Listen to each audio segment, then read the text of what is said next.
How's it going, everyone? Got quite a bit to talk about in this video. Weird West, a bit of an update on that as the upgrade has dropped, and surprise, surprise, it is a free upgrade. I don't know why Devolver was being a little bit, not upfront about the fact that it was a free upgrade. They said a definitive edition was coming, but I was like, is this a free upgrade or not? And usually when you don't specify it's a free upgrade, I'm led to believe that it's gonna be a paid upgrade, but no, it's a great game as well, and we'll talk all about that. Bit of a PlayStation Plus update with that game as well. And Star Wars Jedi Survivor has gotten its latest patch, and it will be dropping later today.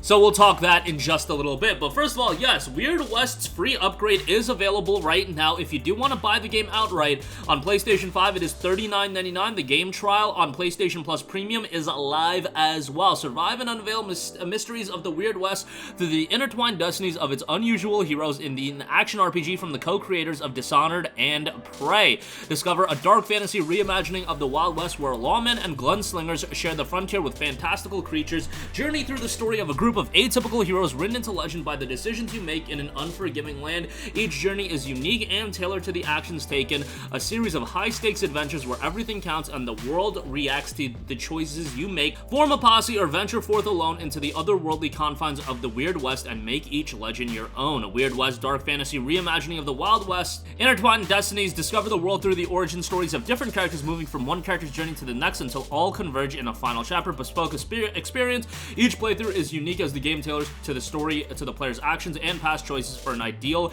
dramatic arc. An immersive sim, Weird West supports different playstyles in a simulated sandbox world where characters, factions, and even places react to a player's decision, and high-stakes players are faced with brutal choices and consequences that can't be undone, including death. And what I've often said about Weird West is that this is a game that's incredibly replayable and incredibly choice-driven in the sense that there's going to be a lot of decision-making throughout the game and different things that you can do to tackle various situations, and how you tackle situations are going to make the game world react to you and makes it that every playthrough, there's gonna be new things that you uncover. And the playthrough itself, even the first one, if you take your time with it, it's a lengthy game. You're talking 35 to 40 hours easily, especially if you take your time and explore the world and whatnot. So it's a game I would recommend you to check out. $39.99 is a little bit of a hefty price point, especially given the fact that this game was just on sale for $19.99 for the PlayStation 4 version. So I would recommend you to, check out the PS4 version on sale, or, wait for the game to go on sale. I don't know if Weird West is going to have one of those,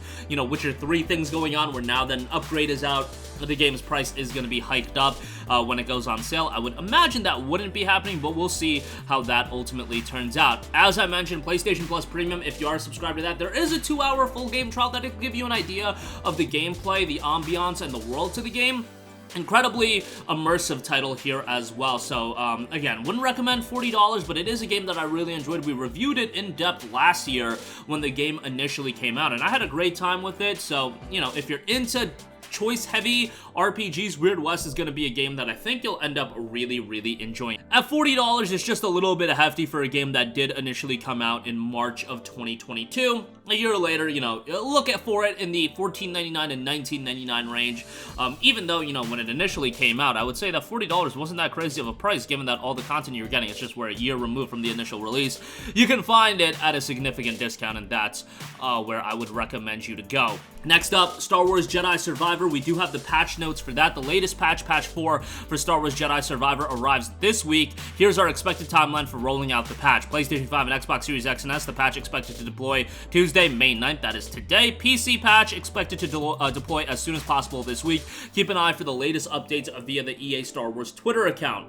Patch 4 has a bunch of details as far as what's being fixed. For PlayStation 5, fixed an HDR value mismatch that would cause HDR setups to display incorrectly for PS5 users. Fixed various save state errors. Fixed a streaming issue that caused some streaming scenarios to end on a black screen. Fixed an issue where one of the vents did not properly activate in Stone Spires. Audio fixed for a narrative moment where music was behaving incorrectly. Fixed lightsaber marks and not displaying correctly in some scenarios. Fixed a scenario where the player could enter a progression block state. Fixed an elevator to prevent the player from falling through it and entering a progression block state. Fixed a bug where Ravis would become unbeatable. Fixed a severe animation issue that would break a late game narrative sequence. Fixed a collision bug where players can get stuck inside a meditation chamber. Added a note explaining that some of BD1's abilities are not available while in combat. Improved text scrolling, minor text translation fixes, and various crash fixes as well.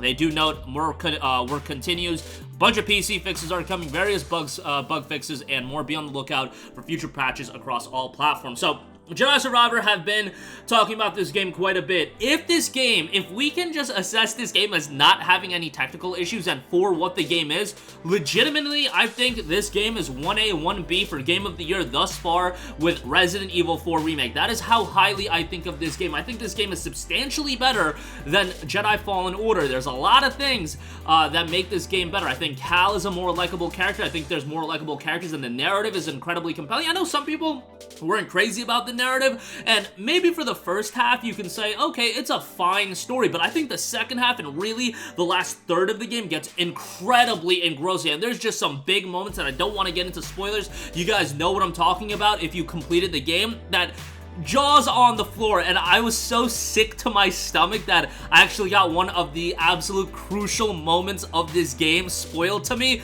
via a YouTube thumbnail, and yeah, was absolutely sick to my stomach, but nevertheless, sometimes those things are gonna happen, and you can't avoid it, especially when you're talking about somebody that, you know, uploads a lot of videos on YouTube. That's just the reality I'm gonna face, but that moment still hit me so hard. Again, I won't get into spoilers, but this game has a lot of those moments. Even, like, the halfway point, there's some very, very big moments in this game that I just thought were incredibly well designed as well. The gameplay is great, and obviously, as far as content, so much bigger than Jedi Fallen Order. And Jedi Fallen Order, if you took your time with that game, it was a relatively lengthy experience in the sense that you want to do everything, you want to find all the hidden items, etc., etc.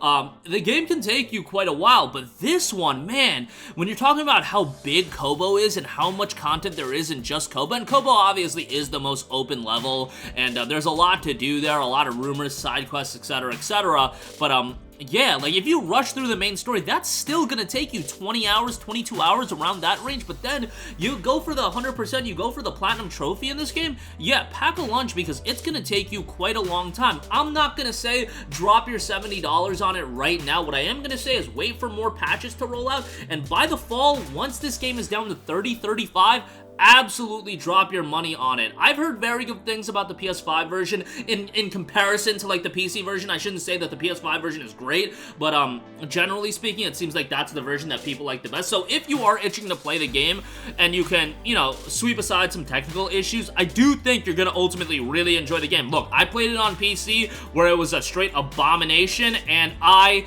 ended up liking the game for what the content available was, but obviously, the performance issues hampered my experience quite a lot, but ultimately, hopefully, all of the platforms are going to be fixed up, and I guess they just didn't want to go the route of delaying the game again, considering there was a 6-week delay for the game initially. I don't know if that was, like, the hard deadline that they had to hit, whatever the case may be. There is a great game there, and as it gets improved and better, I think that it's going to be a very worthwhile pickup, especially, you know, down the line, if it's $30 to $35 fixed up, yeah, absolutely going to be worth a pickup. But that's going to do it for me. Again, Weird West, a free upgrade available now. Game trial is available to Plus Premium subscribers, and Star Wars Jedi Survivor is getting a brand new patch today. Hopefully the game continues to get better and better, because there is a tremendous game in there. Again, 1A, 1B with Resident Evil 4 Remake for my money. I would probably say Hogwarts Legacy tops Jedi Survivor, just because, you know, the performance issues are prevalent in Jedi Survivor, so take that for what you will. But that'll do it for me. Sound off with all of your thoughts in the comment section down below. Thank you for watching, and goodbye. Hey guys, we hope you enjoyed the video, and if you did, make sure to hit the subscribe button, and if you're already subscribed, do us a favor and hit the bell icon. This way you'll be notified whenever we post a new video. That's the best way to keep up with all of our uploads, and we usually try to upload 2 videos a day. And with the bell icon hit, you'll be notified whenever we do upload a video. As always, thanks for watching.